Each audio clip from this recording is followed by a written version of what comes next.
প্রিয় শিক্ষার্থীরা, আসসালামু আলাইকুম। আশা করি সবাই ভালো আছো। আজকে চলে আসলাম আর একটি নতুন পর্বে। এই পর্বে আলোচনা করব অধ্যায় 2 40 পৃষ্ঠার 12, 13, 14 নম্বর অঙ্ক নিয়ে। তো তোমরা শেষ পর্যন্ত দেখবা, আমি তোমাদেরকে সহজভাবে বুঝিয়ে দেওয়ার চেষ্টা করবো ইনশাআল্লাহ। আর আমার চ্যানেলে নতুন হয়ে থাকলে অবশ্যই চ্যানেলটি সাবস্ক্রাইব করে আমার পাশে থাকবে এবং ভিডিও ভালো লাগলে অবশ্যই ভিডিওতে একটি লাইক করে দেবে। তো চলো আমরা অঙ্কগুলো শুরু করি। তো বলছে দেখো, 10 বছর আগে বাবা ও ছেলের বয়সের যোগফল ছিল 76 বছর। বর্তমানে বাবার বয়স 66 বছর। 7 বছর পরে ছেলের বয়স কত হবে? তো এই যে তোমরা পিতা পুত্র ছেলে কন্যার অঙ্কগুলো দেখছো, এই অঙ্কগুলো কিন্তু অনেক ইম্পর্টেন্ট। এগুলো কিন্তু পরীক্ষায় আসে। তো অঙ্কটা কিন্তু পরীক্ষার আসার মতো, ঠিক আছে। 99% কিন্তু এটা সম্ভাবনা থাকে পরীক্ষায় আসার মতো। তো বলছে কি, 10 বছর আগে বাবা ও ছেলের বয়সের যোগফল ছিল। 10 বছর আগে, ঠিক আছে, আজ থেকে 10 বছর আগে 76 বছর ছিল। তো এখন যদি আমি বলি যে 10 বছর পরে কত হবে, অর্থাৎ বর্তমানে বয়স এখন যদি 76 হয়, তাহলে 10 বছর পরে কত হবে? ধরো যে তোমার বয়স এখন 10, তাহলে 10 বছর পরে কত হবে? 20 না? তো এখানে বাবা আর ছেলে মিলে আছে 76 বছর। তাহলে 10 বছর পর বাবা ছেলের বয়সের সমষ্টি কত হবে? বাবারও 10 বছর বাড়বে, ছেলেরও 10 বছর বাড়বে, তাই না? তাহলে 10 10 যোগ টোটাল দুজনের মিলে বাড়ছে কত? 20 বছর। তাহলে এটার সাথে 20 যোগ করলে আমরা কি পাবো? বর্তমান বয়সটা পেয়ে যাব। আবার ফের এখানে বলছে বর্তমানে বাবার বয়স 66 বছর। বর্তমানে বাবার বয়স 66 বছর। তাহলে 7 বছর পরে ছেলের বয়স কত হবে? তাহলে বর্তমানে বাবার বয়সটা দেওয়া আছে, তাহলে আমরা বর্তমানে যদি বাবা আর ছেলের বয়সটা পেয়ে যাই, তাহলে সেখান থেকে যদি বাবার বয়সটা বাদ দিই, তাহলে কার বয়স পাবো? ছেলের বর্তমান বয়স পাবো। তো ছেলের বর্তমান বয়স যখন পাবো, তার সাথে আবার 7 বছর যোগ করে দিলে কি হবে? আমরা 7 বছর পরের বয়সটা পেয়ে যাব। তাহলে আমাদের প্রথমত বের করতে হবে কি, আমাদের বাবা ও ছেলের বর্তমান বয়সের সমষ্টিটা বের করতে হবে। কারণ এখানে বর্তমান বয়সের সমষ্টি দেওয়া না, 10 বছর আগে দেওয়া আছে। তো আমি কি বললাম যে 10 বছর আগে দেওয়া আছে 76 বছর, তাহলে 10 বছর পরে কি হবে? তাহলে বাবা 10 বছর বাড়বে, ছেলের 10 বছর বাড়বে, মোট 20 বছর বাড়বে। অর্থাৎ এটার সাথে কি করবো আমরা? 20 যোগ করলেই আমরা বর্তমান বয়সটা পেয়ে যাব, অর্থাৎ 96 বছর। তো কীভাবে লিখতে হবে করতে হবে, তো চলো দেখাই। তাহলে দেখো, বই যেটা ছিল সেটা জাস্ট উপরে লিখে এলাম যে 10 বছর আগে বাবা ও ছেলের বয়সের যোগফল ছিল 76 বছর। তাহলে 10 বছর পরে বাবা ও ছেলের যোগফল বয়সের যোগফল হবে।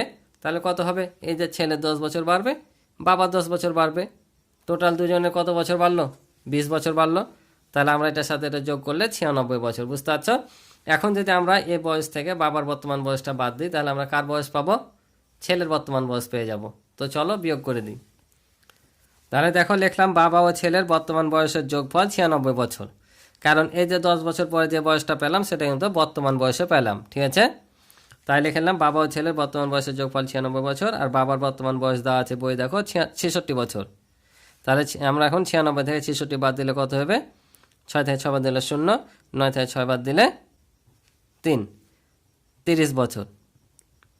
তাহলে এটা কার বয়স পেলাম? ছেলের বর্তমান বয়স পেলাম, ঠিক আছে। তাহলে আমরা লিখে নেব যে অতএব ছেলের বর্তমান বয়স কত বছর? 30 বছর। তাহলে বর্তমানে যদি বয়স 30 হয়, তাহলে 7 বছর পর কত হবে?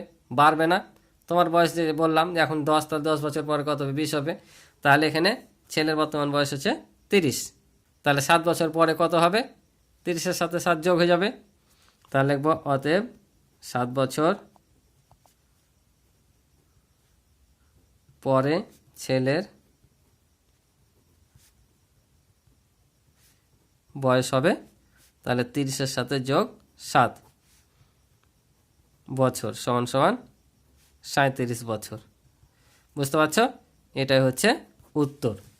আশা করি বুঝেছো। অঙ্কটা কিন্তু মোস্ট ইম্পর্টেন্ট একটা অঙ্ক, অবশ্যই তোমরা গুরুত্ব সহকারে অঙ্কটি করবে, ঠিক আছে। তো চলো পরেরটা দেখি। এবার দেখো 13 নম্বর অঙ্ক বলছে যে 2587 বিয়োগ 854 বিয়োগ 399 বিয়োগ 250। এখন এটা দেওয়া আছে ফাঁকা ঘর, বলতে গাণিতিক বাক্যটি দিয়ে গল্প তৈরি করি। অর্থাৎ এই যে এটা গাণিতিক একটি বাক্য, এই বাক্য দিয়ে এখন আমাদের কি তৈরি করতে হবে? একটা গল্প তৈরি করতে হবে। বুঝতে পারছো? যেমন এই যে লিখিত অঙ্কগুলো এখানে করা আছে না, এভাবে তোমাদের একটা অঙ্ক সাজাতে হবে, এটাকে বলছে গল্প। বুঝছো?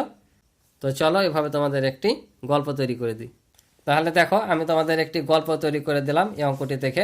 যে দেখো, এখানে এই সংখ্যাটি থেকে এই সংখ্যাটি বিয়োগ করা হয়েছে। বুঝতে পারছো? বিয়োগ করা হয়েছে। তার মানে এগুলো ধরে নিলাম যে টাকা, মোট টাকার সমষ্টি, আর এগুলো খরচ করেছে বাজারে। ঠিক আছে, তো যা যা খরচ হয় সেটা কী করতে হয়, বিয়োগ করতে হয় না? তো এভাবে আমি একটা গল্প তৈরি করে দিলাম। দেখো যে নাহিদ সাহেব বাজারে এই 2587 টাকা নিয়ে গেলেন। তিনি 854 টাকার চাল, 399 টাকার মাছ ও 250 টাকার তেল কিনলেন। তার কাছে বাজার করার পর কত টাকা রইল? বুঝতে পারছো? কারণ এখানে দেখতে পাচ্ছি যে আমরা সবই কিন্তু বিয়োগ দেওয়া আছে, এই সংখ্যাটা থেকে সবই বিয়োগ। বিয়োগ মানে যে আমি খরচ লেগেছি, তাহলে খরচগুলো কি করতে হবে, বাদ দিতে হবে। তাহলে দেখো পরস্পর কি করেছি, একটার পর একটা কি করেছে, এখানে বিয়োগ করা হয়েছে। তার মানে এখানে আমি চাল কিনেছি, এটা ওই টাকা থেকে বাদ যাবে। 399 টাকার মাছ কিনেছি, এটা ওই টাকা থেকে বাদ যাবে। 250 টাকার সয়াবিন তেল কিনেছি বা তেল কিনেছি, এটাও এখান থেকে কি যাবে, বাদ যাবে।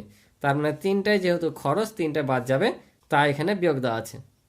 তাহলে এভাবে আমাদের সাজাতে হবে, যেটা হচ্ছে মোট টাকা, আর এগুলো মনে করো খরচ, খরচ করেছে, তাই সবটি মোট টাকা থেকে বিয়োগ হয়েছে। তাই এখানে দিয়েছি নাহিদ সাহেব বাজারে এত টাকা নিয়ে গেলেন, তিনি এত টাকার চাল, এত টাকার মাছ, এত টাকার তেল কিনলেন, তার কাছে বাজার করার পর কত টাকা রইল। অর্থাৎ এই তিনটা যোগ করে এটা থেকে বাদ দিলে আমাদের বাজার করার টাকাটা বের হয়ে যাবে। তো এখানে 3বার বিয়োগ দেখেছে, মানে কি 3বার যোগ করা যায়, আর এই সংখ্যা থেকে একবার একবার করে বিয়োগ করাও তাই। বুঝতে পারছো? আশা করি বুঝেছো। তো পরের অঙ্কটা দেখো, এখানে বলছে প্যাটার্নের নিয়ম খুঁজে খালি ঘরের সংখ্যা বের করি। এখানে যে একটা প্যাটার্ন দেওয়া আছে, তোমরা প্যাটার্নের অঙ্ক প্রথম অধ্যায়ে শিখেছো। এই প্যাটার্ন দেওয়া আছে, এই প্যাটার্নে বলছে নিয়ম খুঁজে খালি ঘরের সংখ্যাগুলো বসাতে হবে। বুঝতে পারছো? তো দেখো তাহলে এখানে তো কিভাবে এটা করে দেওয়া আছে তোমাদের দেখে দিই। তো এখানে লক্ষ্য করো, প্রথমে যদি আমি এটা দিয়ে দেখি, এখানে আছে 7, এখানে আছে 16। তাহলে এখানে দেখো 7-এর সাথে কত যোগ করলে 16 হয়, 9 যোগ করলে। ঠিক আছে, আবার এখানে 18 দেখো 27, আবার যদি 18-র সাথে আমি 9 যোগ করি তাহলে 27 হয়। 12-র সাথে 9 যোগ করলে 21। বুঝতে পারছো? তাহলে পর্যায়ক্রমে কিন্তু চলে আসছে, 7-এর সাথে 9 যোগ করলে 16, 18-র সাথে 9 যোগ করলে 27, 12-র সাথে 9 যোগ করলে 21। তাহলে 9-এর সাথে 9 যোগ করলে কত হবে? তাহলে এখানে 18, তাহলে এখানে হবে 18। বুঝতে পারছো?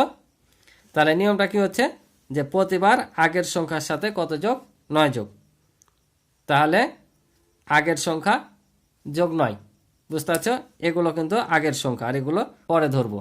তাহলে আমাদের নিয়মটা হচ্ছে আগের সংখ্যা যোগ 9। বুঝতে পারছো? এটা তোমরা লিখে নিবা। এবার দেখো এটা, তো এখান থেকে আমরা শুরু করি। 32 আর 8 যোগ করলে দেখো 40, 13 আর 27 যোগ করলে হয় 40, 19 আর 21 যোগ করলে 40। তার মানে প্রত্যেকটা সংখ্যা জোড়া জোড়া যোগ করলে 40 পাচ্ছি। তাহলে 25-এর সাথে কত যোগ করলে 40 হবে, তাই না? তাহলে 15 যদি যোগ করি তাহলে হবে 40, অর্থাৎ 25 যোগ 15 সমান হচ্ছে 40। বুঝতে পারছো? এটা আগের সংখ্যার সাথে 9 যোগ, আর এটা পাশাপাশি দুইটি সংখ্যা, অর্থাৎ সামনাসামনি দুটি সংখ্যা যোগ করলে যোগফল 40। তাহলে এখানে পেলাম আমরা 18, কারণ 9-এর সাথে 9 যোগ করলে 18, আর 25-এর সাথে 15 যোগ করলে হবে 40। বুঝতে পারছো? সব দিকেই যেদিকে যোগ করো না কেন 40 হবে। এ 5 যোগ করলে 40, এ 5 যোগ করলে 40, এ 5 যোগ করলে 40, তুমি যেদিকে যোগ করো না কেন 40 হবে। বুঝতে পারছো? তো এই পর্যন্ত ছিল আজকের অঙ্ক। আশা করি তোমরা অঙ্কগুলো বুঝেছো। ক্লাসটি ভালো লাগলে অবশ্যই ভিডিওতে একটি লাইক করে দেবে। আর পূর্বের অঙ্কগুলো তোমরা যদি দেখতে চাও, এই ভিডিও ডিসক্রিপশনে লিঙ্ক দেওয়া থাকবে, সেখানে যে দেখে নিতে পারো, অথবা আমার চ্যানেলে প্লে লিস্টের মাধ্যমে যে দেখে নিতে পারো। তো আজকে পর্যন্ত ভালো থাকো, সুস্থ থাকো, দেখা হবে নতুন পর্বে। আল্লাহ হাফিজ।